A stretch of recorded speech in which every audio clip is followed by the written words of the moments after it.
ఇప్పుడు వైసీపీ అసెంబ్లీకి అటెండ్ కావట్లేదు. మండలిలో అటెండ్ అవుతుంది.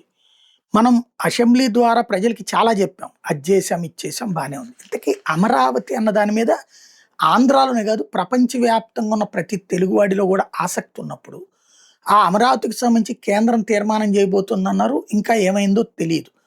అసలు అసెంబ్లీలో తీర్మానం చేయాలి గదా! ఎక్కడి నుంచి ఎక్కడి దాకా అదసల చర్చించాలి గదా!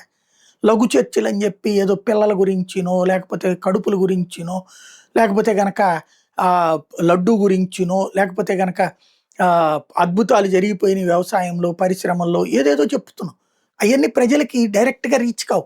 ఎందుకంటే ఎవడు వ్యాపారం వాడు జేసుకుంటాడు, ఎవడు ఉద్యోగం వాడు జేసుకుంటాడు. మనం రేపు పొద్దున ఫిగర్స్‌లో జీవితంలో మెరుగుదల కనబడితే అప్పుడు మన వల్ల అనుకుంటాడు. లేకపోతే గనక తిట్టుకుంటాడు. అదొక జీవితం నడిచిపోతుంటది.